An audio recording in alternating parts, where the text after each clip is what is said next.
आज प्रस्तुत है वर्ग 12 की पाठ्य पुस्तक रेनबो पार्ट 2 से पाठ 1 इंडियन सिविलाइजेशन एंड कल्चर, भारतीय सभ्यता और संस्कृति, and it has been written by Mahatma Gandhi. और इसको लिखा है महात्मा गांधी ने जी। आइए महात्मा गांधी के बारे में जानते हैं। मोहनदास करमचंद गांधी जी, ये है महात्मा गांधी का पूरा नाम, मोहनदास करमचंद गांधी। और जो ये कोष्ठक में देख रहे हैं ना 1869 and 1948, it means Mahatma Gandhi was born in 1869 and died in 1948। मतलब गांधी जी का जन्म 1869 में हुआ था और इनकी मृत्यु 1948 में हुई थी। पॉपुलरली नोन एज बापू, इनको हम बापू के नाम से जानते हैं, और the father of the nation, और इनको हम राष्ट्रपिता के नाम से भी जानते हैं। याद रखिएगा बच्चों, ये जो फादर ऑफ द नेशन है ना, राष्ट्रपिता, तो महात्मा गांधी जिनका जन्म 1869 और मृत्यु 1948 को हुई थी, उनको हम बापू या राष्ट्रपिता के नाम से जानते हैं। Mahatma Gandhi was more a spiritual leader than a politician. बच्चों, पॉलिटिशियन का मतलब होता है राजनेता, और स्पिरिचुअल लीडर का मतलब होता है आध्यात्मिक नेता। स्पिरिचुअल का अर्थ होता है बच्चों, ये जो आध्यात्म है ना, इसमें धन और धन से खरीदी गई वस्तुओं का ज़्यादा महत्व नहीं होता। इसमें व्यक्ति की स्पिरिट, उसके सोल, उसके थॉट्स, उसके फीलिंग्स और उसके इमोशंस को ज़्यादा वरीयता या तरजीह दी जाती है। तो यहाँ पे कहा गया है गांधी जी राजनेता कम और एक आध्यात्मिक नेता ज़्यादा थे। He successfully used truth and non-violence as the chief weapons against the British rule in India and helped India gain independence। बच्चों, ये जो देख रहे हैं ना, सक्सेसफुली, सफलतापूर्वक, ये नॉन वायलेंस का मतलब होता है अहिंसा, चीफ वेपन्स का मतलब होता है प्रमुख अस्त्र, ब्रिटिश रूल का मतलब होता है ब्रिटिश शासन, और ये गेन का मतलब होता है हासिल करना। गेन मतलब हासिल करना। लिखा हुआ है कि Gandhi ji successfully used truth and non violence. Gandhi ji ने सफलतापूर्वक, यूज्ड मतलब इस्तेमाल किया, ट्रूथ मतलब सच्चाई, and non violence, Gandhi ji ने सफलतापूर्वक सत्य और अहिंसा का उपयोग एज अ चीफ वेपन्स, मुख्य अस्त्र के रूप में किया, मुख्य शस्त्र के रूप में किया, against the British rule. Gandhi ji ने अंग्रेजी हुकूमत के खिलाफ सत्य और अहिंसा का प्रयोग मुख्य हथियार के रूप में किया, and helped India gain independence, और भारत को आज़ादी दिलाने में मदद की।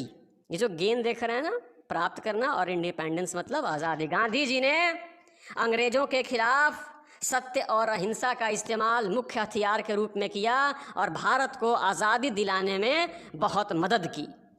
आगे देखिए बच्चों, from 1915 till 1948 he completely dominated Indian politics. बच्चों, डोमिनेट का मतलब होता है सबसे ज़्यादा प्रभाव होना, अर्थात 1915 से लेकर के 1948 तक ही completely dominated Indian politics. Gandhi ji का भारतीय राजनीति पे बहुत प्रभाव रहा था। He died at the hands का मतलब होता है बच्चों के हाथों, और ये जो फैनेटिक देख रहे हैं ना, इसका मतलब होता है कट्टर व्यक्ति। गांधी जी की मृत्यु ऑन 30 जनवरी 1948, 30 जनवरी 1948 को एक कट्टर व्यक्ति के हाथों गांधी जी की हत्या हुई, अर्थात गांधी जी मारे गए। हिज ऑटोबायोग्राफी, ये जो ऑटोबायोग्राफी देख रहे हैं ना बच्चों, इसका अर्थ होता है आत्मकथा। यहाँ पे मैं समझाना चाहूँगा आपको बायोग्राफी और ऑटोबायोग्राफी। बच्चों, बायोग्राफी जब किसी व्यक्ति की जीवन कथा कोई दूसरा व्यक्ति लिखता है तो उसको बोलते हैं बायोग्राफी, और उसकी हिंदी होती है जीवनी। और जब व्यक्ति की जीवन कथा वह स्वयं लिखता है तो उसको बोलते हैं आत्मकथा, और उसकी अंग्रेजी होती है ऑटोबायोग्राफी। तो यहाँ लिखा हुआ his autobiography my experiments with truth.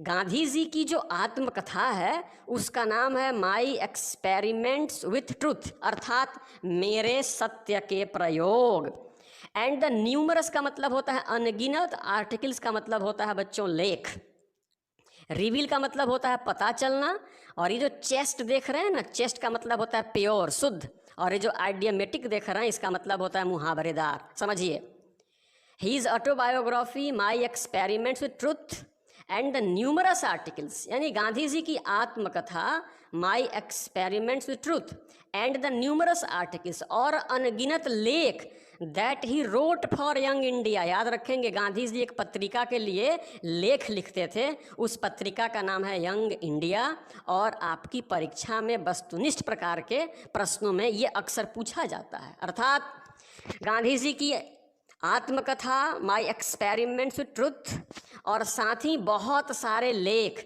जो गांधी जी ने यंग इंडिया के लिए लिखे, and the speeches that he delivered, और भाषण जो गांधी जी ने दिए ऑन डिफरेंट ओकेजन्स, विभिन्न अवसरों पे, रिवील हिम, इससे पता चला not only as an original thinker, कि गांधी जी केवल एक मौलिक विचारक ही नहीं, but also a great master, बल्कि एक बहुत बड़े मालिक थे चेस्ट एंड इडियमेटिक इंग्लिश, अर्थात शुद्ध और मुहावरेदार अंग्रेजी के गांधी जी बहुत बड़े जानकार थे। मतलब गांधी जी की आत्मकथा माई एक्सपेरिमेंट्स विथ ट्रुथ और अनेकों लेख जो गांधी जी ने यंग इंडिया के लिए लिखे, एंड द स्पीचेज, और भाषण दैट डिलीवर्ड, और गांधी जी ने जो विभिन्न अवसरों पे भाषण दिए, उससे पता चलता है कि Gandhi ji was not only a original thinker, Gandhi ji केवल एक मौलिक विचारक ही नहीं, but also a great master of chaste idiomatic English, कि गांधी जी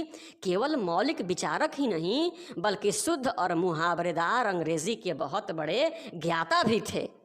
इन the following extract Indian civilisation and culture, Gandhi ji talks about the sound foundation of Indian civilisation which had successfully withstood the passage of time। बच्चों ये लिखा है, जो extract देख रहे हैं ना, इसका मतलब होता है अंश। तो लिखा है कि इन द फॉलोइंग एक्सट्रैक्ट, ये जो आप निम्नलिखित अंश पढ़ने जा रहे हो जिसका नाम है इंडियन सिविलाइजेशन एंड कल्चर, भारतीय सभ्यता और संस्कृति, Gandhi ji talks about the sound foundation. Sound foundation का मतलब होता है मजबूत नींव, यानी इंडियन सिविलाइजेशन एंड कल्चर में गांधी जी बात करते हैं the sound foundation of Indian civilisation, भारतीय सभ्यता की मजबूत नींव की बात करते हैं, which has successfully withstood the passage time, जिसने सफलतापूर्वक बदलते हुए समय का सामना किया है, अर्थात मजबूत है, तभी इसने समय के झोंकों को सहा है, और इसी की बात गांधी जी करते हैं। The Western civilization, which has the tendency to privilege materiality, cannot match the Indian civilization that elevates the moral being। बच्चों ये याद रखेंगे कि इस पूरे चैप्टर में हर जगह बात हुआ है इंडियन सिविलाइजेशन की और वेस्टर्न सिविलाइजेशन की। इंडियन सिविलाइजेशन को कई जगह एंशिएंट सिविलाइजेशन भी कहा गया, मतलब प्राचीन सभ्यता कहिए या भारतीय सभ्यता कहिए, और वेस्टर्न सिविलाइजेशन या यूरोपियन सिविलाइजेशन, पश्चिमी सभ्यता कहिए या यूरोप की सभ्यता कहिए, इन दोनों सभ्यताओं को हमेशा इस पाठ में तौला गया, हमेशा उनके बीच तुलना की गई है और यह बताने की कोशिश की गई है कि हम भारतीयों के लिए क्या अच्छा है और क्या अच्छा नहीं है। तो गांधी जी कहते हैं कि गांधी जी यहाँ पे हमारी इंडियन सभ्यता की मजबूत नींव के बारे में बात करते हैं और कहते हैं कि हमारी सभ्यता ने बदलते हुए समय के झोंकों को सहा है। The Western civilization which has the tendency to privilege materiality, Gandhi ji कहते हैं कि जो पश्चिमी सभ्यता है ना, उसकी एक टेंडेंसी है, उसकी एक प्रवृत्ति है टू प्रिविलेज मटेरियलिटी, कि वह भौतिकवाद की पूजा करती है। भौतिकवाद का अर्थ होता है वह व्यवस्था जहाँ पैसों को ज़्यादा वरीयता दी जाती है, जहाँ पैसों की तरजीह ज़्यादा होती है और पैसों से खरीदी गई वस्तुओं का ज़्यादा मान होता है, न कि आत्मा का, न कि स्पिरिट का, न कि इमोशंस का, न कि फीलिंग्स का, न कि थॉट्स का। तो गांधी जी कहते हैं कि जो पश्चिमी सभ्यता है ना, उसकी एक प्रवृत्ति है कि वह भौतिकवाद की पूजा करती है, और भौतिकवाद की पूजा करने वाली सभ्यता, पश्चिमी सभ्यता, can not match the Indian civilisation, भारतीय सभ्यता की बराबरी नहीं कर सकती। मैच का मतलब बराबरी करना, भारतीय सभ्यता की बराबरी नहीं कर सकती। क्यों? That elevates the moral being, क्योंकि हमारी जो सभ्यता है ना, ये एलिवेट करती है, ये मोरल बीइंग को, ये नैतिकता का बढ़ावा देती है, ये नैतिकता को बढ़ावा देती है, जबकि उनकी सभ्यता, जो पश्चिम की सभ्यता है ना, वो अनैतिकता को बढ़ावा देती है। इसलिए उनकी सभ्यता हमारी सभ्यता कभी बराबरी नहीं कर सकती, ये गांधी जी कहते हैं। आइए पाठ शुरू करते हैं। बच्चों लिखा कि I believe that Indian civilisation I believe that the civilization India has evolved is not to be beaten in the world। बच्चों लिखा हुआ है कि मेरा मानना है, मैं विश्वास करता हूँ that the civilization India has evolved, कि जिस सभ्यता का विकास भारत ने किया है, evolved मतलब विकास करना, कि जिस सभ्यता का विकास भारत ने किया है, is not to be beaten in the world, दुनिया में कोई अन्य सभ्यता इसको पराजित नहीं कर सकती। मतलब दुनिया में भारतीय सभ्यता की कोई सानी नहीं है, इसका कोई जोड़ नहीं है, इसका कोई तोड़ नहीं है। नथिंग कैन इक्वल, इक्वल का मतलब होता है बराबरी करना, और एंसेस्टर्स का मतलब होता है पूर्वज। लिखा nothing can equal the seeds sown by our ancestors, हमारे पूर्वजों ने सभ्यता के जो बीज बोए हैं ना, कोई भी चीज उसकी बराबरी नहीं कर सकती। रोम वेंट, बच्चों आप लोग रोम की सभ्यता के बारे में पढ़े होंगे। रोम वेंट, रोम का नाश हो गया। ग्रीस शेयर्ड द, आगे बढ़ते हैं, Greece shared the same fate, बच्चों रोम का नाश हो गया, ग्रीस का भी वहीं हश्र हुआ। And the might of the pharaohs, pharaohs ये थे ना, फराओज ये इजिप्त के शासक थे। The might of the pharaohs was broken, यानी इजिप्त के जो शासक थे फराओ, उनकी ताकत का अंत हो गया, रोम मिट गया। ग्रीस का भी वहीं हश्र हुआ, फराओ की ताकत भी समाप्त हो गई। जापान हैज बिकम वेस्टर्नाइज्ड, और जापान का पश्चिमीकरण हो गया है। Of China nothing can be said, और चाइना के बारे में कुछ भी कहा नहीं जा सकता। But India is still somehow or other sound at the foundation, लेकिन गांधी जी कहते हैं कि भारत आज भी अपनी नींव पे कमोबेश मजबूती से खड़ा है। मतलब दुनिया में जितनी प्राचीन सभ्यताएं थी सबका नाश हो गया, जापान का पश्चिमीकरण हो गया, चीन के बारे में कुछ कहा नहीं जा सकता, लेकिन एक भारत ही ऐसा मुल्क है, एक ऐसा देश है जिसकी सभ्यता कमोबेश आज भी अपनी नींव पे मजबूती से खड़ी है। The people of Europe learn their lessons from the writings of the men of Greece or Rome which exist no longer in their former glory। ये जो एग्जिस्ट देख रहे हैं ना बच्चों, अस्तित्व में होना, एग्जिस्ट मतलब अस्तित्व में होना। क्या कहते हैं सुनिए, गांधी जी कहते हैं द पीपल ऑफ यूरोप, मतलब यूरोप के लोग, learn their lessons from the writings of the men of Greece और रोम, यानी रोम और ग्रीस के लेखकों के द्वारा लिखित रचनाओं से यूरोप के लोग सबक सीखते हैं या अपने लिए ज्ञान की प्राप्ति करते हैं। Which exist no longer in their former glory, और उनके जो लेखक हैं ना, ग्रीस के जो लोग हैं, जो रोम के लोग हैं, जिनके द्वारा रचित रचनाओं राइटिंग्स से यूरोप के लोग सबक सीखते हैं, ज्ञान की प्राप्ति करते हैं ना, लेकिन वो ये भूल जाते हैं कि जिन लोगों ने इनको लिखा, यानी इन ज्ञान के जो जनक थे ना, उनका अस्तित्व मिट गया, उनकी अपनी सभ्यता समाप्त हो गई। अतः जब लेखकों की सभ्यता समाप्त हो गई तो उन लेखों को पढ़ने वाले लोगों की सभ्यता समाप्त नहीं होगी क्या? सुनिए क्या कहते हैं Gandhi ji. In trying to learn from them the Europeans imagine that they will avoid the mistakes of Greece and Rome, such is their pitiable condition. यानी यूरोप के लोग ये इमेजिन करते हैं, ये मानते हैं कि that they will avoid the mistakes, कि ये लोग वे गलती नहीं करेंगे जो गलती ग्रीस और रोम के लोगों ने किया। भाई ऐसा हो सकता है क्या कि जिनसे आप ज्ञान प्राप्त करते हो और जिनसे आप ज्ञान प्राप्त करते हो उनकी सभ्यता का अंत हो गया, तो उनसे ज्ञान प्राप्त करने वाले लोगों की सभ्यता का अंत नहीं होगा क्या? होगा ना। लेकिन यूरोप के लोग ये कहते हैं कि भाई जो गलती ग्रीस और रोम के लोगों ने किया ना, वो गलती हम नहीं करेंगे। And such is their pitiable condition. और यहीं तो उनके बुरे हालात हैं, यहीं तो उनकी बुरी स्थिति है कि अरे भाई आपके लेखकों का अंत हो गया और आप एग्जिस्ट करोगे, दिस इज़ नॉट पॉसिबल। ये गांधी जी कहते हैं। आइए आगे बढ़ते हैं। लिखा कि in the midst of all this India remains immovable and that is our glory. यानी इन द मिडस्ट ऑफ का अर्थ होता है बच्चों इन सब के बीच में, मतलब रोम का नाश हुआ, ग्रीस का भी वहीं हश्र हुआ, जापान का पश्चिमीकरण हो गया, फराव की ताकत मिट गई, चीन के बारे में कुछ कहा नहीं जा सकता, इतना परिवर्तन हुआ। और इन परिवर्तनों के बीच, in the midst of all this का मतलब हुआ इन सारे परिवर्तनों के बीच, India remains immovable and that is her glory. इन सब के बीच भारत आज भी अचल है। इमूवेबल का मतलब अचल, अडिग।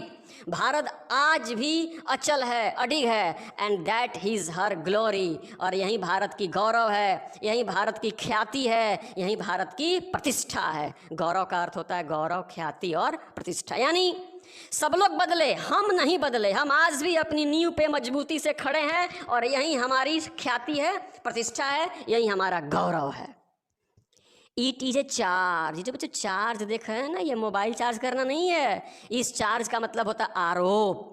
It is a charge against India that our people are so uncivilized, ignorant and stolid। बच्चों, पश्चिम के लोग हम पे आरोप लगाते हैं, चार्ज लगाते हैं। That our people, यहाँ पे हर का प्रयोग भारत के लिए किया गया है कि भारत के लोग are so uncivilized, इतने असभ्य हैं, ignorant, इतने अनपढ़ हैं, and stolid मतलब बेवकूफ़, कि भारत के लोग इतने असभ्य हैं, इतने अनपढ़ हैं, इतने मंद बुद्धि के हैं, that it is not possible to induce them to adopt any changes, कि वे लोग परिवर्तनों को स्वीकार ही नहीं करते। ये पश्चिम के लोग हम पे चार्ज, आरोप लगाते हैं। सुन रहे हैं ना आप लोग?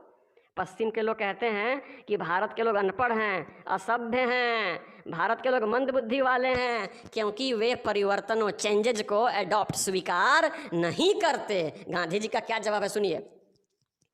गांधी जी कहते हैं it is a charge really against our merit. यह सचमुच में हमारी मेधा पे लगाया गया एक बहुत बड़ा आरोप है। मेरिट मतलब आरोप। What we have tested and found true on the anvil of experience। तो एनविल देख रहे हैं ना, किसी लोहार के यहाँ गए हैं, उसकी दुकान में एक वो ब्लॉक होता है, मेटल ब्लॉक, जिसपे वो वस्तुओं को रख करके पीटता है, जिसको आप हिंदी में कहते हैं निहाई। तो गांधी जी क्या कहते हैं सुनिए, व्हाट वी हैव टेस्टेड, यानी जिसको हमने जांचा है, जिसको हमने परखा है, एंड फाउंड ट्रू, और जांच परख के बाद जिसको हमने सही पाया है, on the annual of experience, यानी जिस चीज को अनुभव की निहाई पे हमने जांचा है, परखा है, और जांचने और परखने के बाद भी सही पाया है, वी डेयर नॉट चेंज, उसको बदलने की हमारी साहस नहीं है। यानी पश्चिम के लोग कहते हैं कि भारत के लोग अपने आप को बदलते नहीं हैं, वे परिवर्तनों को स्वीकार नहीं करते। तो गांधी जी कहते हैं कि भाई अनुभव की निहाई पे जिस चीज़ को हमने परखा है, तौला है, जांचा है, और जांचने के बाद भी सही पाया है, वी डेयर नॉट चेंज, उसको बदलने की हमारी हिम्मत नहीं है। आगे क्या कहते हैं सुनिए, मेनी थ्रस्ट। तो थ्रस्ट का मतलब होता है थोपना। Many thrust their advice upon India and she remains steady. बहुत सारे लोग भारत पे अपने विचारों को, अपने सुझावों को थ्रस्ट करते हैं, बच्चों थोपते हैं, लेकिन हमने किसी विचार को स्वीकार नहीं किया। एंड शी रिमेन्स स्टडी, और भारत आज भी अचल है, अडिग है।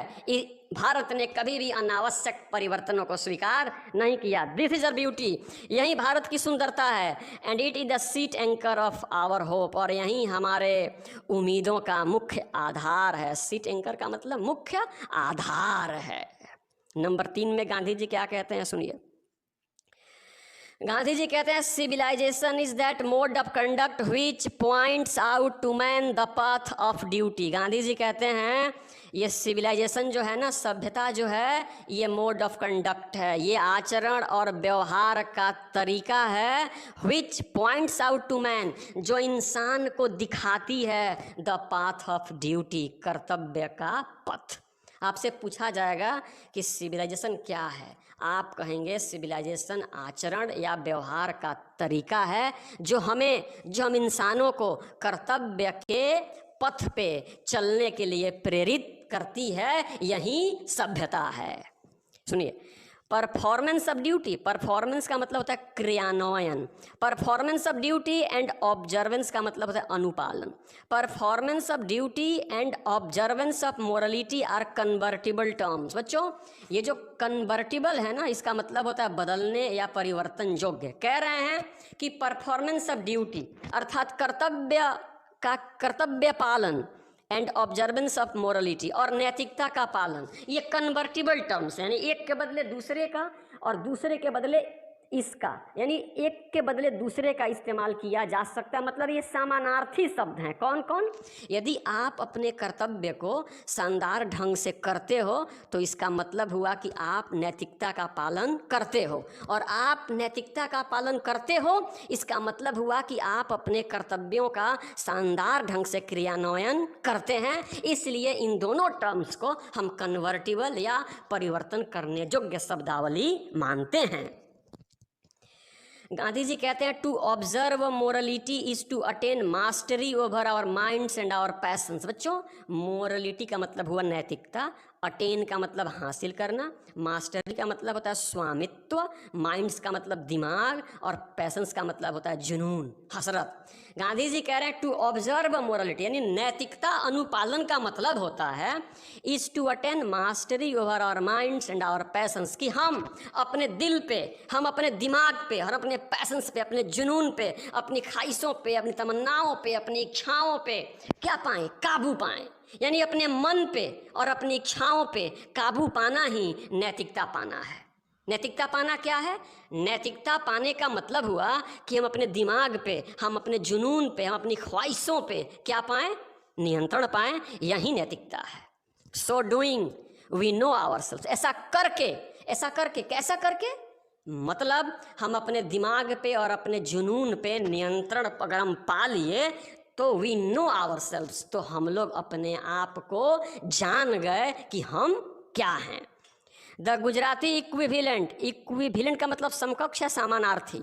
The Gujarati equivalent for civilisation means good conduct, यानी गुजरात में सिविलाइजेशन का मतलब ही होता है गुड कंडक्ट, मतलब अच्छा आचरण या अच्छा व्यवहार। गुजरात में सिविलाइजेशन का मीनिंग क्या हुआ? गुड कंडक्ट, अच्छा आचरण या अच्छा व्यवहार। नंबर 4 में क्या कहते हैं, सुनिए। गांधी जी कहते हैं कि इफ दिस डेफिनीशन, जो बच्चों डेफिनीशन देख रहे हैं ना, डेफिनीशन का मतलब होता है परिभाषा। If this definition be correct then India, as so many writers have shown, has nothing to learn from anybody else and this is as it should be. कह रहे हैं कि ऊपर जो हमने परिभाषा दिया ना, अगर वो परिभाषा सही है, then India as so many writers have shown, जैसा कि बहुत सारे लेखकों ने, विचारकों ने दिखाया है, India has nothing to learn from anybody else, कि भारत को दुनिया के किसी भी व्यक्ति से, किसी भी मुल्क से, किसी भी देश से कुछ भी सीखने की आवश्यकता नहीं है। And this is at it should B, और भारत जैसा है वैसा ही ठीक है और वैसा ही इसको रहना चाहिए, हमें बदलने की कोई आवश्यकता नहीं है, ये गांधी जी कहते हैं। Number 5, we notice that the mind is a restless bird. ये बच्चों बहुत अच्छी बात गांधी जी कह रहे हैं, आप गौर करेंगे। वी नोटिस, गांधी जी कहते हैं माइंड इज रेस्टलेस बर्ड, जो हमारा मन है ना, यह एक रेस्टलेस बर्ड है, एक चंचल पक्षी है, ये कभी स्थिर नहीं रहता, ये हमेशा उड़ता रहता है, याद रखिएगा। और ये पक्षी जितना उड़ेगा ना, ये पक्षी जितना उड़ेगा उतना ही आपको मुसीबतों में डालेगा। गांधी जी कहते हैं, सुनिए, the more it gets the more it wants. हमारा जो मन है ना, यह एक बेचैन पक्षी है, जितना ही ज़्यादा इसको मिलता है ना, the more it gets the more it wants, जितना ही ज़्यादा इसको मिलता है उतना ही ज़्यादा यह और पाना चाहता है। एंड स्टिल्स रिमेन्स अनसेटिस्फाइड, और इसके बावजूद भी यह हमेशा असंतुष्ट रहता है। बच्चों, आप अगर अपनी इच्छा पूर्ति में लग जाओ ना, तो इच्छा पूर्ति करते रह जाओगे, लेकिन आपकी मृत्यु हो जाएगी, लेकिन आपकी इच्छाओं की पूर्ति नहीं होगी। गांधी जी कहते हैं, सुनिए, the more we indulge in our passions, जितना ही हम अपनी ख्वाहिशों में संलिप्त होंगे, the more unbridled they become, उतना ही ज़्यादा हमारी इच्छाएं जो है ना ये अनियंत्रित होंगी। क्या होंगी? अनियंत्रित होंगी। अर्थात जिस प्रकार से आग में घी डाल करके ज्वाला बुझाई नहीं जा सकती ना, उसी प्रकार से भौतिक वस्तुओं की आपूर्ति से इच्छाओं को बुझाया नहीं जा सकता।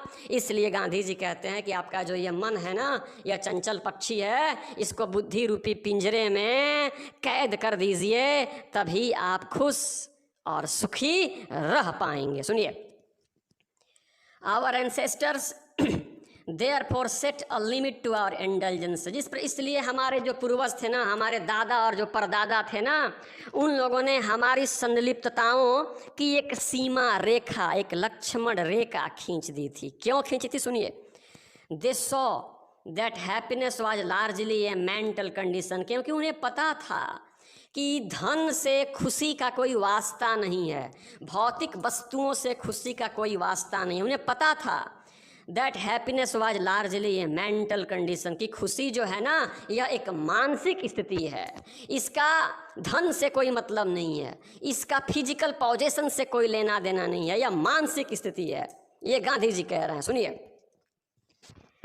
ए man is not necessarily happy because he is rich or unhappy because he is poor. Gandhi ji कहते हैं कि यह जरूरी नहीं है, यह आवश्यक नहीं है कि एक व्यक्ति खुश है क्योंकि वह रिच है, और अनहैप्पी, नाखुश है, उदास है, बिकॉज ही इज पुअर, ये जरूरी नहीं है। सुनिए, गांधी जी कहते हैं कि यह जरूरी नहीं है कि जो खुश है वह अमीर है और जो उदास है, जो दुखी है, वह गरीब है, यह जरूरी नहीं है। The rich are often seen to be unhappy, हमेशा देखा गया है कि अमीर जो है ना वो दुखी हैं, and the poor to be happy, और देखा गया कि अमीर जो हैं वे दुखी हैं और गरीब जो हैं वो खुश हैं। इसका मतलब ये हुआ कि खुशी का धन से कोई लेना देना नहीं है। क्या कहते हैं? सुनिए, millions will always remain poor, बहुत बढ़िया वाक्य गांधी जी कहते हैं कि लाखों लोग गरीब हैं, लाखों लोग गरीब थे, लाखों लोग गरीब हैं और लाखों लोग गरीब रहेंगे। पढ़िए, millions will always remain poor, लाखों लोग हमेशा गरीब रहेंगे। ऑब्जर्विंग ऑल दिस, और इस चीज़ को हमारे पूर्वजों ने भांप लिया था, ऑब्जर्व कर लिया था, मतलब भांप लिया था, और इसलिए our ancestors dissuaded us from luxuries and pleasure, इसलिए हमारे पूर्वजों ने हमें डिसअवॉइड किया, हमें मना किया था कि भारत के लोगों, तुम लोग लग्जरी और प्लेजर से, तुम लोग भोग विलास और आनंद प्रदान करने वाली वस्तुओं से दूर रहो। इसलिए हमारे पूर्वजों ने हमें डिसअवॉइड किया था, क्योंकि इन वस्तुओं से असली शांति और असली खुशी मिलने वाली नहीं है। आगे पढ़िए, we have managed with the same kind of plough, बच्चों जो प्लाउ देख रहे हैं ना, हल होता है, we have manage with the same kind of plough as existed thousands of years ago. कह रहे हैं गांधी जी कि हजारों साल पहले जो हल था ना, उसी हल से हम लोग आज भी खेती करते हैं। We have retained the same kind of cottage, का मतलब झोपड़ी, घर, वो फूस का।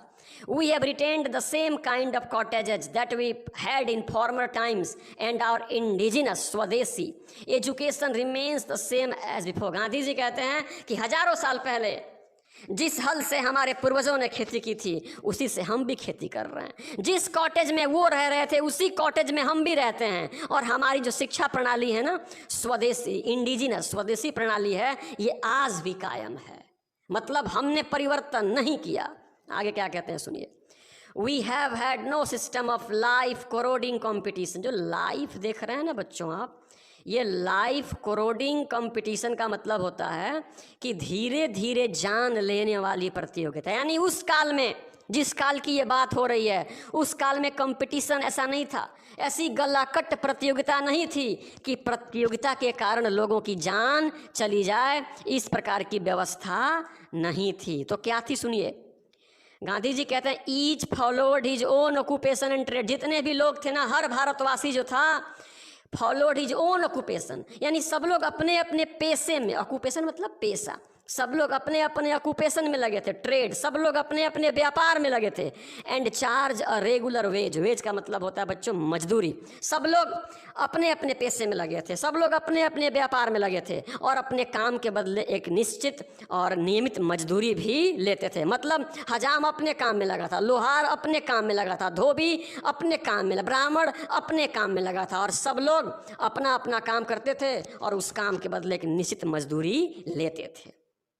आगे सुनिए, it was not that we did not know how to invent machinery. Gandhi ji ने कहा ना कि हम 1000 साल पुरानी हल से खेत जोतते थे, जिस घर में हमारे पूर्वज रहते थे उसी घर में हम भी रहते थे, और जिस प्रकार की शिक्षा व्यवस्था उन लोगों की थी उसी प्रकार की व्यवस्था हमारी भी है। इसका मतलब ये नहीं हुआ, क्या नहीं हुआ, सुनिए गांधी जी कहते हैं it was not that we did not know how to invent machinery. इसका मतलब ये नहीं हुआ कि हमें मशीन बनाना नहीं आता, इसका मतलब ये नहीं हुआ कि हम मशीन बनाना नहीं जानते थे, आप ये ना सोचें। बट आवर फोर फादर्स का मतलब होता है पूर्वज।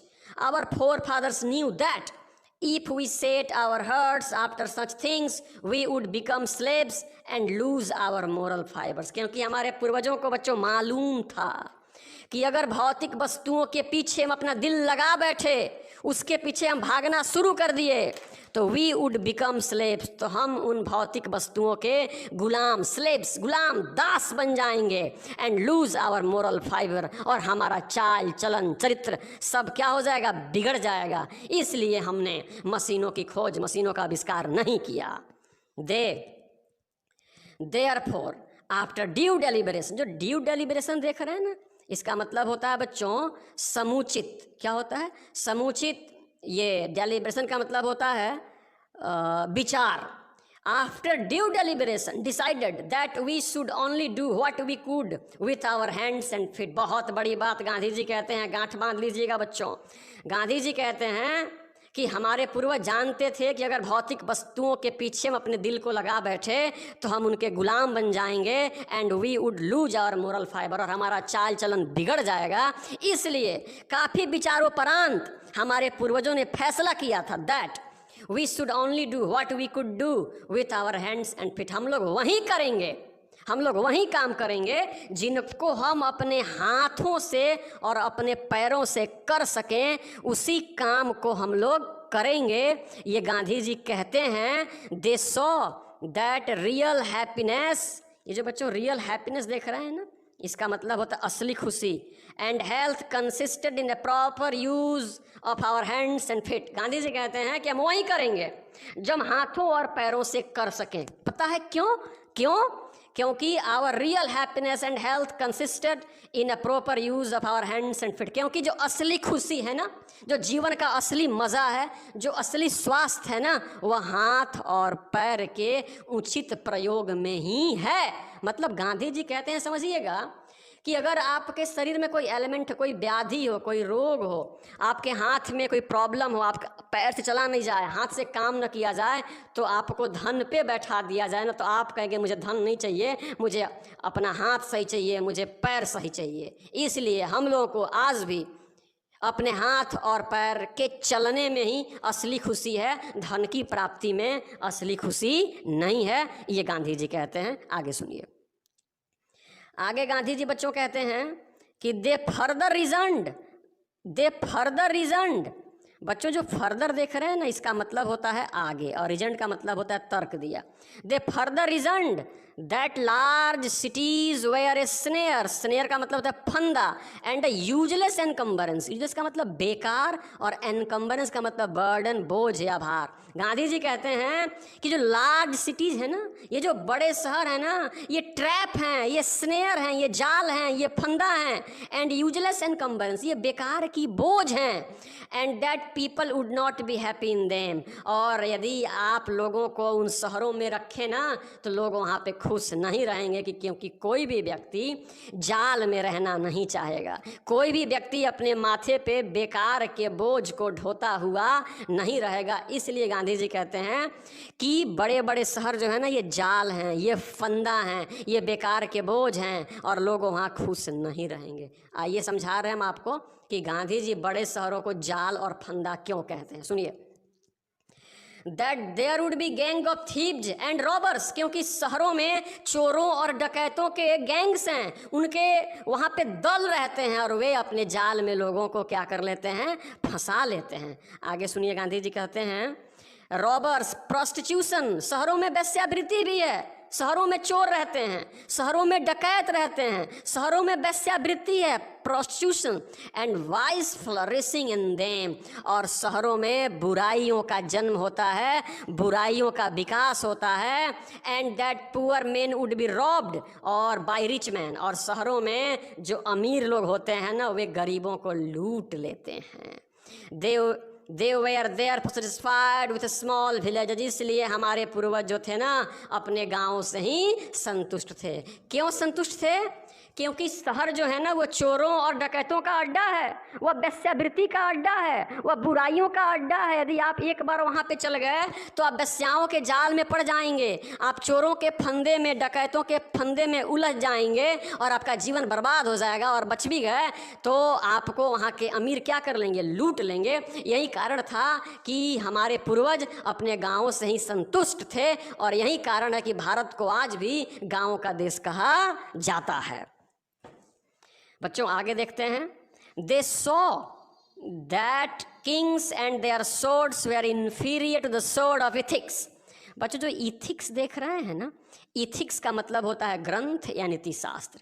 बच्चों हमारे पूर्वज जानते थे कि किंग्स एंड देयर स्वॉर्ड, की राजा, हमारे देश में एक से एक प्रतापी राजा हुए हैं, कि राजा और उनकी तलवारें were inferior to the sword of ethics, ग्रंथों की तलवार के आगे, नीति के तलवार के आगे हमारे देश में राजाओं की तलवार कुछ भी नहीं थी, इन्फीरियर थी, यानी उससे छोटी थी, उससे कमजोर होती थी।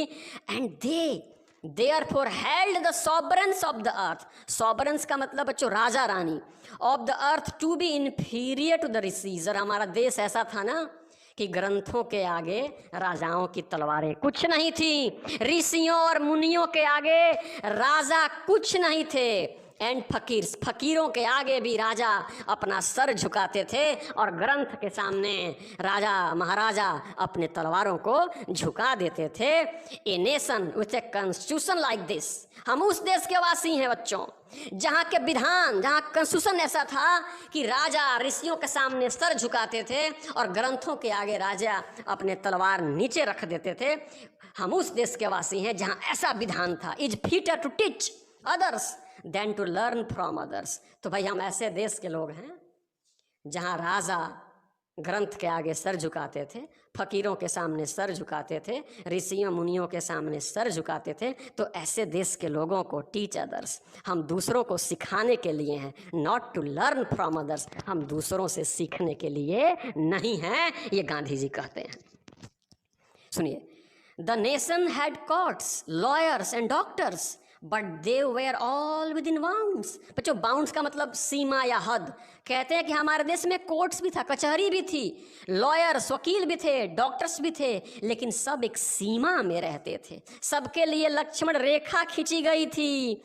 Everybody knew that these professions were not particularly superior, और सब लोगों को पता था कि जो ये लॉयर्स थे, जो डॉक्टर्स थे ना, जो कोर्ट्स थे ना, ये जो पेशा था ना, इस पेशे को विशेषकर बहुत अच्छा सुपीरियर नहीं माना जाता था। Moreover these vakils and vaids and rob people, ये जो लोग थे ना, वकील जो थे, जो वैद थे ना, नॉट रॉब पीपल, ये लोगों को बच्चे लूटते नहीं थे। आज तो आम आदमी हर जगह लूटा जाता है। गांधी जी दावा करके कहते हैं कि हमारे इसमें कोर्ट्स भी था, लॉयर्स भी थे, डॉक्टर्स भी थे, लेकिन सब अपनी सीमा में रहते थे, और वकील और वैद डिड नॉट रॉब पीपल, ये लोगों को लूटते नहीं थे। They were considered people's dependents, dependents का मतलब आश्रित व्यक्ति, ये लोगों पर आश्रित थे, लोग बच्चों इन पर आश्रित नहीं थे। नॉट देयर मास्टर्स, ये लोगों के मालिक नहीं थे, ये लोगों को सेवक थे। हालात आज एकदम उल्टा है बच्चों। गांधी जी कहते हैं वकील भी थे, वैद्य भी थे, बहुत सारे लोग थे, ये लोगों के मालिक नहीं थे, ये लोगों के सेवक थे। जस्टिस वॉज टॉलरेबली फेयर, बच्चों न्याय सर्वसुलभ था, न्याय की व्यवस्था अच्छी खासी थी। The ordinary rule was to avoid courts, और सामान्य नियम यह था, सामान्य चलन ये था कि लोग कोर्ट कचहरी जाना नहीं चाहते थे, क्योंकि अधिकांश मामले गांव के ही प्रतिष्ठित लोग सुलझा देते थे। देयर वेर नो टाउट्स, बच्चों टाउट्स का मतलब दलाल, जो आज गांव गांव भरा हुआ है। गांधी जी कहते हैं there were no touts to lure people into them. उस समय कोई दलाल नहीं होता था, चमचे नहीं होते थे जो लियोर करें, जो लोगों को फुसलाएं और फुसला करके कोर्ट कचहरी का चक्कर लगाएं। न दलाल थे और न ही लोग कोर्ट कचहरी जाना चाहते थे, स्थानीय स्तर पे ही अपनी समस्याओं को सुलझा लेते थे।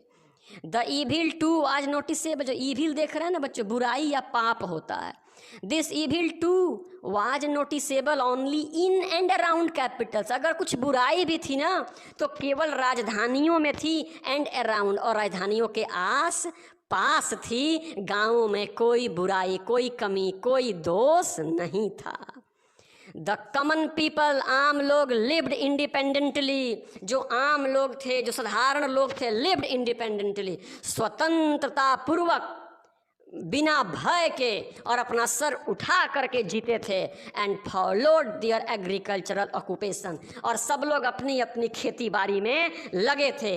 And they enjoyed true home rule, और इस प्रकार से वे लोग गृह जीवन का, होम रूल का मतलब गृह जीवन कहिए या स्वराज कहिए, इस प्रकार से वे लोग एक शानदार गृह जीवन का आनंद लेते थे। कहने का मतलब हुआ कि न्याय सर्वसुलभ था, दलाल थे नहीं जो लोगों को कोर्ट लेकर के जाएं, लोग अपनी समस्याओं को स्थानीय स्तर पर ही सुलझा लेते थे। सब लोग अपने अपने कामों में लगे थे और अपने कामों के बदले की निश्चित मजदूरी लेते थे। लूटने में विश्वास नहीं था लोगों का, सेवा करने में ये विश्वास करते थे। इस प्रकार से ये एक शानदार घरेलू जीवन का, गृह जीवन का, स्वराज्य का आनंद लेते थे।